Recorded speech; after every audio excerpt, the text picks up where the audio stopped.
Marion here in Long Beach in 1967. So that's just a little brief overview of her history before we actually get into all the mechanics of the ship. So, I'm actually going to have you guys follow me right over here. We're going to take a look at this big cross section of the ship.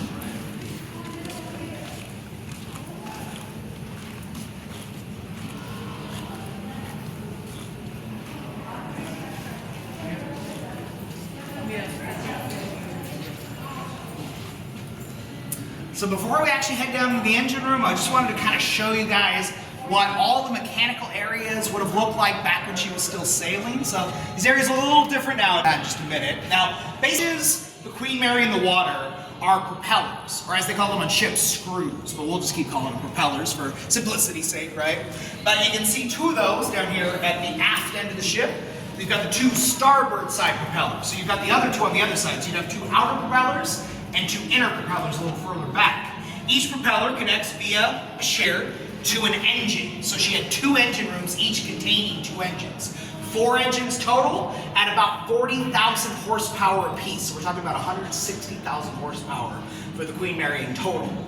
Now those boilers that you're seeing all across the other areas, those are creating the steam that is powering those engines. You have to burn fuel to create that steam. You know, people sometimes ask, was it coal or was it steam? It's like, well, it was steam, but even coal ships were steam, right? They used the coal to make the steam. Now this ship used what was called bunker C fuel oil, so it didn't use coal. They were kind of past coal as a fuel source for ships by the 1930s. So that fuel oil, I've been doing this a little while, and I've met a few people in my time doing this job who use bunker C fuel oil. And the thing that I think is kind of funny is almost every time I meet with these people, they will at some point while they're describing bunker C fuel oil, they will use the word sludge. Like that seems to be the best way to do cheap form of fuel. In fact, they have to keep it at about 115 degrees at all times, otherwise it would coagulate too much, it wouldn't move through the pipes. And the ship was estimated to get about 13 feet to the gallon. So burning 1 gallon of that fuel was estimated to push this ship about 13 feet in the water. Now that wouldn't be very good mileage for a car, but for an 80,000 ton ship, that's actually fairly standard for that time. So she would carry about she would carry about 1.5 million gallons of fuel per voyage. Now that fuel was actually kept on the inside of her hull. She had a double-sided hull and a double bottom, so that's where they would keep all that stuff. But that area is actually all filled in with concrete now. And that was partly to protect the hull of the ship, and we also used anodes along the outside to protect her hull as well. But it was also to make up for all the weight that she lost. And the city of Long Beach brought her here and removed every single boiler from the ship. Now they did this for a couple reasons. One being just they weren't in very good shape anymore by the time the ship retired, just after so many years of use. But also, they really had bought this ship more than anything to use her as an event space. So they had all these beautiful ballrooms they knew they could use, but they wanted to have kind of a convention center as well. So they ended up clearing out every boiler room and one of the engine rooms to build that convention center. So when you go through there now, you don't even feel like you're on a ship, even though you're right there in the bowels, right? So unfortunately, the only area they left fully intact is this engine room. So that's where we're going to be going, and we're going to see all those original parts. So you kind of picture the forward engine room would have been that kind of area. Now, one other thing I wanted to mention before we is smokestacks. These big black and red funnels on top of the ship. So some of you might be aware, the exhaust coming out of those things is specifically from burning that fuel, right? So as you can see, they kind of connect to the boilers like that. You see how they kind of curve inward toward the smokestack that they're closest to. Now when they decided to remove all this stuff from the ship, what they did was they cut them up into scrap metal and they raised the pieces up all the way through the smokestacks. But to make it easier, they decided to remove the funnels in the process. The problem was, when they removed the funnels, they completely collapsed under their own weight. Because 31 years of sailing not only had deteriorated the boilers, it had completely eaten away most of the metal on the inside. They were basically just being held together by 77 layers of lead paint by that point. So, you see on the ship now, those are complete recreations. Those are not those. Exactly, yeah. So those ones are welded. I mentioned how none of the ship is welded. The recreations are welded. Those are not. All right, so now we're actually going to head down into the engine room itself. We're not going to head to the very bottom immediately. We're going to gradually kind of make our way down. Once we're done with the engine room, we're going to come back up and we're going to be checking out one of the only propellers still attached. The only propeller still attached to the ship to this day. So, any questions before we head down to the engine room? Is that a petroleum product? It's basically, when you take crude oil and you remove all the good stuff, what you have left essentially. Pretty much when they filter something like yeah, it's like the byproduct that's left over. Yeah, when like gasoline and that kind of stuff is all over it. Yeah, so it's a crude oil for sure, but yeah, it worked well for them to have a cheap fuel source. Any other questions? Here we're going to pass by on our way down, by the way. That thing weighs about 16 tons. That's just the anchor itself, not even the chain that lowered it down. Each link of that chain was about 225 pounds, and those chains were about 900 feet long.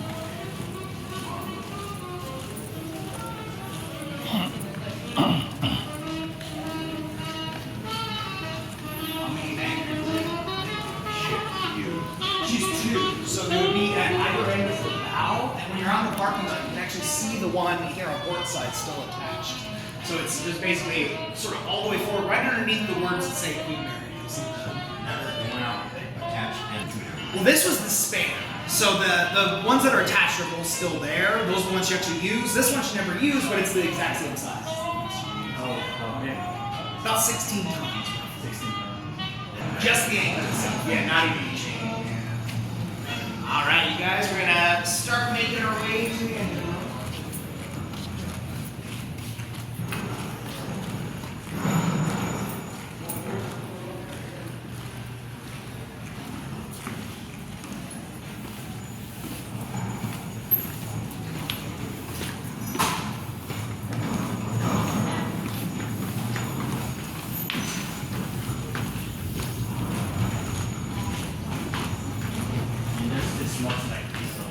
Yeah, it's just like a permanent smell down here forever.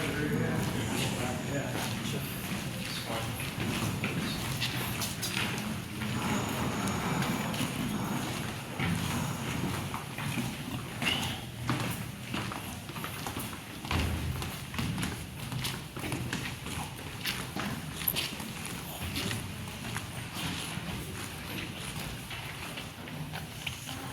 Now, what I want to do to start off is to kind of give you an idea of what's different down here. Because all the parts and everything are original. We're going to talk about all these parts and everything. But, the walkways that we're going to be using as we're going through these areas, as you can imagine, these are not original, right? Did we think those were ghosts for a second? So you'll see little remnants of the old little steps and ladders and stuff that they would have used back then. They added in these walkways just to make it safer and easier for us to move around once this became a museum. Also, the ceiling used to be a little low. That's because these large green tanks that are on both sides, these are called condensers. These used to be a lot taller, so there was a lot of empty space above us to compensate for those condensers, so they just kind of shaved the tops of them off to lower the ceiling a little bit to create a little more space on the ship, essentially. But to kind of mention what these things do, the condensers basically do exactly what they say they do. They take that steam on the engines and they condense it back into water to reuse it again. Because the steam that they're superheating in the, sorry, I should say the water we're using to create the superheated steam, that has to be the cleanest, purest water possible, right? Any little elements, any little particulates build up in some boilers over time to get really, really clean water. They can't just pump in ocean water and desalinize it completely or anything like that. They can treat seawater to make it safe enough to like swim in or bathe in or anything like that, but it's still going to have salt in it, right? And so all the water that's being used for drinking, cooking, and for the boilers, all of that is carried for every voyage. And so you can see where you want to reuse as much of that as possible. Believe it or not, condensing the steam back into water, you're going to get about a 90% return. So you're getting most of that water back each time. It goes right back into the boiler room to be turned into steam. Now we'll talk about what exactly that steam is doing once we kind of get down to the very, very bottom in just a second. But for right now, we're going to come over here to the control panel and kind of talk about what we're actually working down in this space. But any questions before we continue? How much water did the ship have to carry to clean water for the steam as well as for cleaning? The actual amount, I'm not 100% sure exactly. I mean, it was a lot, as you can imagine, yeah. And it was also kept on the inside of the hull, like with the fuel and everything like that. I'm not sure. I'm gonna have to. Did they pipe it to the harbors where this ship was docked? Yeah. You mean in terms of like how they got it into the ship, like while she was docked? Essentially, yeah, you're pumping it in to the ship while she's docked. Yeah. And then they are pumping in seawater as they're sailing as well. Cabins, stuff like that, they could take like saltwater baths if they wanted to. It was a nice way of kind of like saving that fresh water. They could use that to like clean decks and things like that as well sometimes. So yeah, they would still use salt water on board, but yeah, they had to still carry a lot of that. So yeah, the actual I'll figure out and get back to you on that one, but yeah, a lot for sure. Yeah. Any other questions before we continue? Alright, so we're just going to come down to this panel right over here. Please watch your step once again.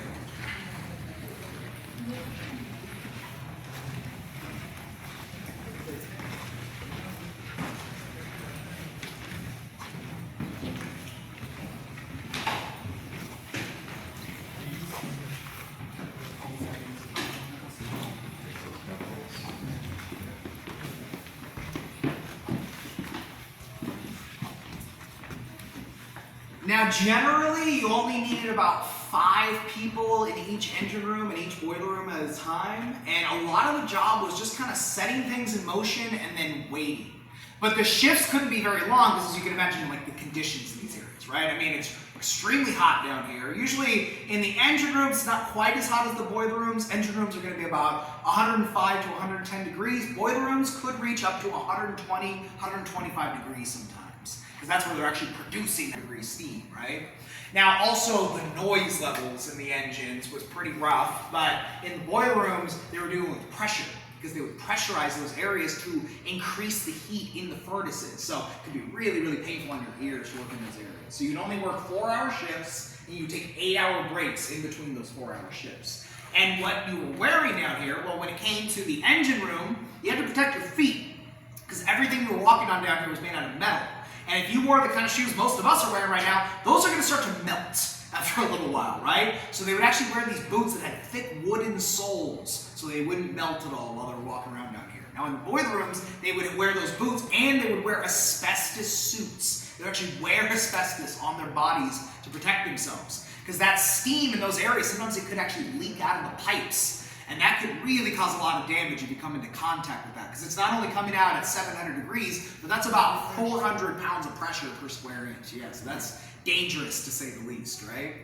Now, you may notice that the whole room is kind of symmetrical, right? Like everything you have on one side, you basically have on the other side as well. And so that extends to the control. So basically, these are the controls for this engine, and those are the controls for that engine. So everything on one side of the room is a component of one engine, and everything on the other side of the room is a component of another engine. Now the guys who are working down here, they are using this equipment to alter the speed of the propellers, right?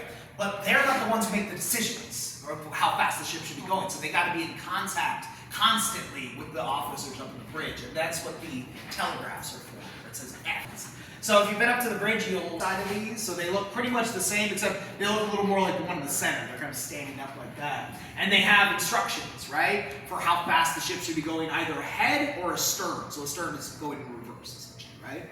Now, let's say up in the bridge, they're seeing clear seas, and they decide they want to make the ship go as fast as possible because they don't have to worry about rough weather or anything like that. They're going to move the little handle all the way over to full ahead up at the bridge. And that is going to make the little arrow point to full ahead on this one. So whatever the handle's pointed at on one end, the arrow is pointed at the other end. And then they're going to move their handles to the same spot to kind of confirm to the officers, like, we got the instructions, we're going to follow through on them, everything like that. And then they're going to open up this valve right here all the way to let the full amount of steam come through. So that's literally what full steam ahead means. Now you also have the astern valve for making things go backward, but then you also have the astern master valve. Now the astern master valve is for emergency stops, because an 80,000 ton ship going almost 40 miles per hour has a lot of momentum, right? And bringing a ship like that to a complete stop is a long process, about a 10-mile process. Now, if they really, really needed to, and I should preface, this never happened to the Queen Mary, she never actually had something in place in case she did, they could open up the master astern valve, and essentially what that does is it forces steam into your stern turbines without warming them up in any way, so it can really damage your engines, but it's going to force those propellers to turn the other direction to try to stop the ship as fast as possible. And of course, you're going to drop the anchors in that situation as well. Even that is going to take 5 miles to bring the ship to a complete stop. So a ship like this, there is no such thing as an abrupt stop, to say the least, right? Now let's say you need to actually talk to somebody in a different part of the ship. You may notice there are phones mounted on the control panel. Now, the video I showed you guys a little bit, there was a moment where there's a tour guide in that video doing a little demonstration of the Loudaphones. And it's a little nitpick of mine. He demonstrates it incorrectly, and it bugs me a little bit. But basically, he picks up one side, you got like the headset, like a regular phone, right? It's got its own mouthpiece. And then he picks up the little round end, and he starts speaking into it. It's like, well, David, that's his name. I knew the guy.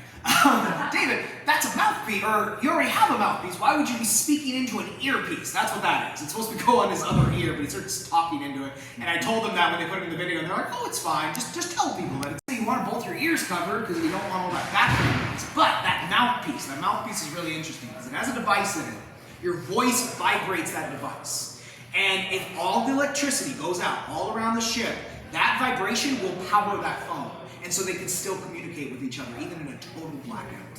So this is technology they still use on ships to this day, because as we've seen in the last couple of years, modern cruise ships can lose power and bad things can happen when that happens, right? So you can't really improve on that kind of technology, so they still have that on ships, even all these years later. Now from here, we're actually going to head down into the bottom of the engine room. So we will be about 26 feet below sea level once we get down there. Essentially, we're going to be as far down as a person can physically go on the ship. Any questions before we head down? All right, you're going to see some remnants of those old catwalks and ladders as we're going down, kind of along the sides right over here. Please watch your step as we descend.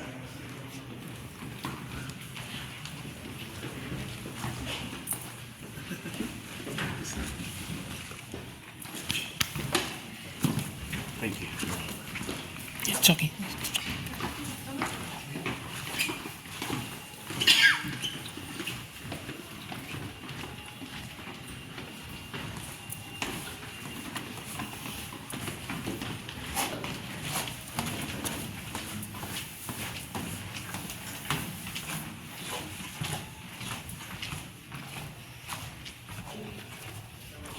So where we're standing right now, this would be about the loudest place to be standing on the entire ship, as you can imagine, right?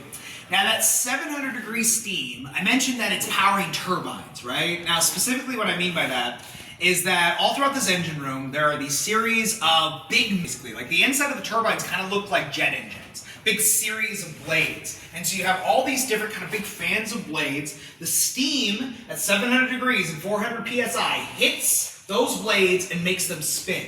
Now initially, the high pressure head turbines are going to start off at about 1,500 RPM, 1,500 revolutions per minute. That is really, really fast, right? Kind of faster than our brains can even really comprehend in a lot of ways. But that's not how fast you want the propellers going. That's way, way, way too fast. So, you're going to be dealing with like torque and things like that, right? That's why you start off really fast. It passes through a series of high, intermediate, and low pressure turbines, eventually leading to these ones right here. Now, the reason these look a little different from each other, the reason these are not completely symmetrical, the one on the right, the black one, that still has its heat casing attached. So both of them used to look like this one. It's been with this one so you can kind of see what it looked like underneath, but it was just to protect the guys who are working down here.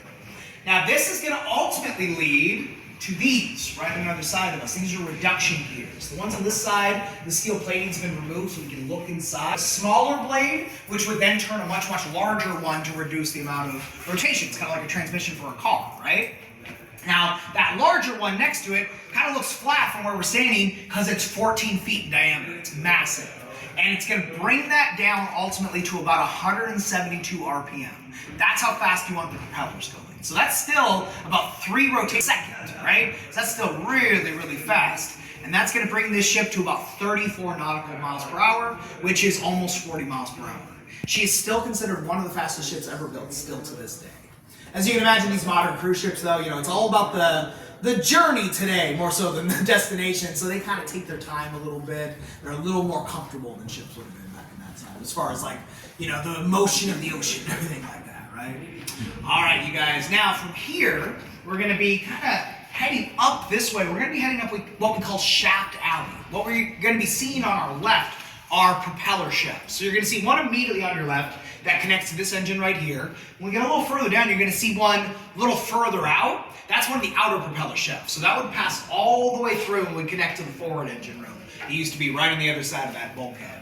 We're also going to pass by a giant gear attached to the engine right over here. That was just the turn warmed up and cooled down the rotation of those turbines, because those things, when they're that hot, they're going to ultimately expand to about 4 times their original size. So all the metal and everything like that. So gradual warming up and cooling down process for sure. Yeah, it'd take about 9 hours in both directions, roughly. So any questions before we continue? All right, we're going to head a little further up this way.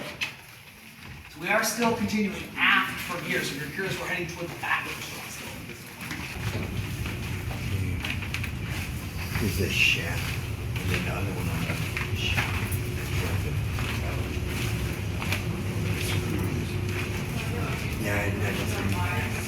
Yeah, so you would actually, if you were down here while the ship was sailing, you would actually physically see this thing spinning. So this is the part of the hottest area? Or? No, actually back here it would be a lot cooler than the other part of the engine room. Yeah, when you're actually like amongst all the turbines and everything, you're getting a lot of that heat, but when you're back here, you're really just amongst the propeller shaft, so it's a little cooler, it's a little quieter, but it's much more isolated. You actually didn't really want to be working back here because you'd be the person who's alone. You wouldn't really have any company or anything like that. And since so much of the job down here is just kind of waiting around, you know, waiting for instructions, waiting for things to go wrong, you definitely want to have at least a little bit of company when you're down here, to say the least. Now, this ship did have a pretty sophisticated fire suppression system. So you may have noticed some red tanks along the walkway that we just passed by. Those are CO2 tanks. So if there was a fire down here in any of the areas at or below waterline, they would shut the watertight doors, seal off the area, and flood it with CO2 to put out that fire. So the watertight doors aren't just to protect the ship from sinking, they're also to protect the ship from fires as well. You may have heard about her sister ship, the Queen Elizabeth. That was the ship that came a little after the Queen Mary. She actually burned down in Hong Kong in the early 70s after she retired. They were going to turn her into a floating university over there. The reason she burned down is because they had turned off the fire suppression system to do that conversion. So when she ended up catching fire due to some kind of welding, it might have been, it's a little bit of a mystery. Also might have been insurance fraud. There's that as well. But if she had been sailing and she had had that fire, she would have put it out no problem. But since all that stuff was turned off and deactivated, she had no way to protect herself, essentially. So that's why the Queen Mary's sister ship, unfortunately, no longer exists at this point. So what we're going to be doing from here, we're going to loop around to the other side, so we're going to see the other 2 propeller shafts over on that side, and then we're going to head back up and we're going to check out the only propeller still attached to the ship. And so that is the port side outer propeller. So it's going to be attached to the propeller shaft that we're going to see on the outside on that side, if you guys were curious. Any questions before we start kind of making our way back out of the engine room? No? All right, so we're going to kind of gradually make our way out. So if you think of any questions as we're moving, are the motors and hydraulics that pump the hydraulic fluid into the watertight doors to allow them to close with 700 pounds of pressure per square inch. So that's what all this is right here. So that's for all the different watertight doors in this engine room. And you see the propeller shafts over here on the left.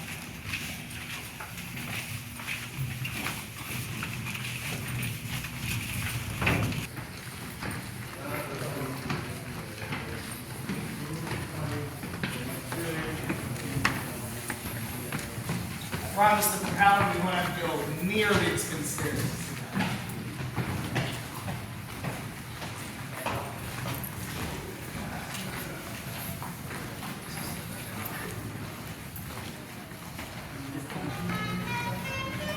So we're going to cut straight across the other side here.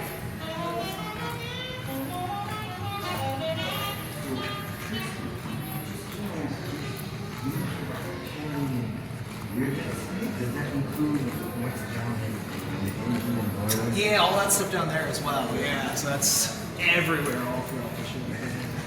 Great, right? Yeah.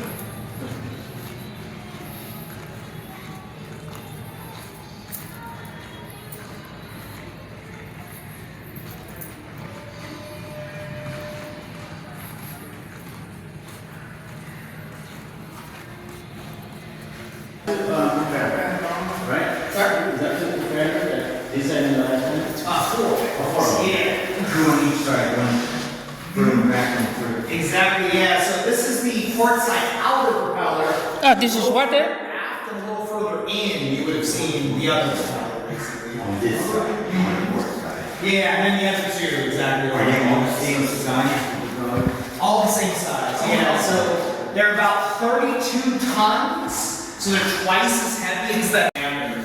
Actually, when she had her maiden voyage, 1936, I should say, they had propellers that were about 35 tons and about 20 feet diameter. So they're even bigger than the one you're looking at right here. Unfortunately, though, those apparently caused the ship to kind of vibrate uncomfortably. They were not very good for her, so they were immediately replaced by the smaller design that you see right here. And these things would see a decent amount of wear and tear while they were sailing. So she actually went through 22 sets of propellers. And then this wire, I kind of alluded to that earlier. That's one of those anodes I was mentioning earlier. So the anodes, they basically give off a frequency that's really attractive to corrosive elements in water. So it prevents the propeller from corroding because it draws that stuff away from the propeller. So that's technology we use all around the outside of the ship to keep the hull from corroding as well. And in case anybody didn't mention it, this is all contained. So we need to drain this, clean it out. You know, people dropping mechanical pencils down there apparently now. I don't know why there's two pencils floating on the surface right now. Most of them got money down there. Not to mention the other. Yeah, a lot of people like to use this as a wishing well. I realize that they're just, you know, they're donating to the ship essentially. We collected all that money and just go back for restoration. I see that all on the bottom. Oh, Do they collect those after a while? Yeah, it takes them about a week to drain this thing. So they don't do that often. Last one we did was back in January. So you can see how fast that money and everything really helped. That's about 35 feet deep, I believe, somewhere around there. 45 feet? Yeah, about 35 feet, yeah. So that's not too far above the sea floor, essentially. The ship is only sitting in, I believe at high tide, we're sitting in a little over 40 feet of water.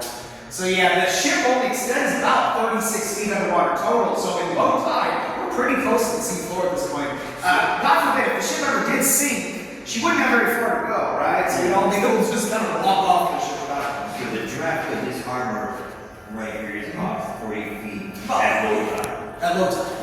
That's the standard. Right. So yeah, that's, I believe it's about that. So yeah, we're in fairly shallow water in comparison to the ship. Yeah.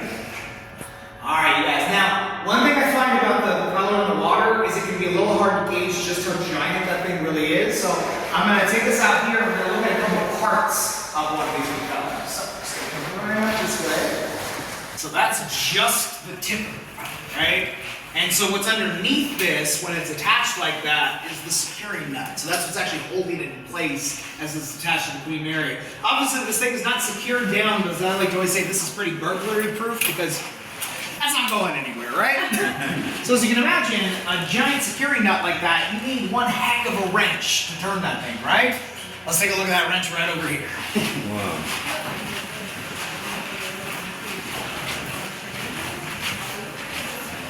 You may have noticed this on our way down. I always like to kind of go into the propeller box fast so nobody sees this too early, but it's hard to miss, right?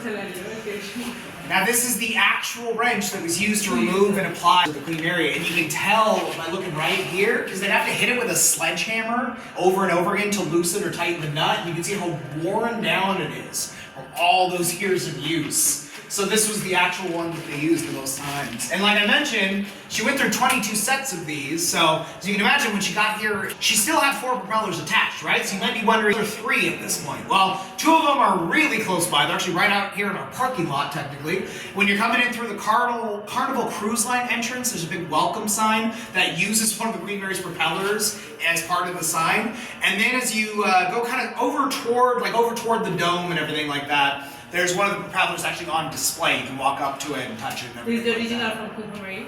It's the one of the ones she had when she got here to Long Beach, yeah. And then the 4th one is in San Pedro, outside of the museum. So it's just kind of on display. You don't even have to go into the museum to see it. I actually found it by accident one day when I was up there with my wife. I was like, oh hey, here's the Queen Mary's 4th propeller. I finally found it.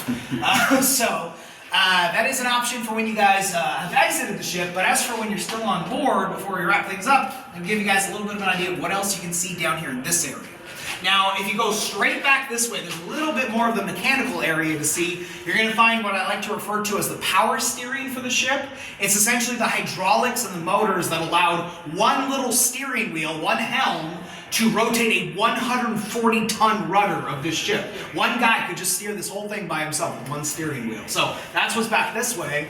Over here, we have our Churchill exhibit. So this is a lot of stuff about not only Churchill's relationship to the Queen Mary, but both of their roles during World War II. Because basically, the Queen Mary was how Churchill got around during the war, because she was the safest way to travel during World War II. And then upstairs, you may have noticed we've got some ship models. We have a giant Lego model of the Queen Mary, some stuff to see up there as well. And then when you guys are ready to head back to the main part of the ship, you'll just go right back the way we came. So across that bridge, it'll take you back to the elevator. I'll stick around for a little bit, and I'll be up at the desk for a bit as well. If you guys have any other questions for me, if you need any other directions, I'll be more than happy to answer those for you guys. But that is going to bring us to the, ladies and gentlemen, that is going to bring us to the end of our Steam and Steel tour. Once again, I have been Tristan on behalf of myself and everyone here. Thank you guys so much for coming aboard with us today. Enjoy the rest of your stay aboard the RMS Queen Mary. Thank you guys very much. Thank you. Thank you. Thank you. Get out of the way. Thank you. Yeah.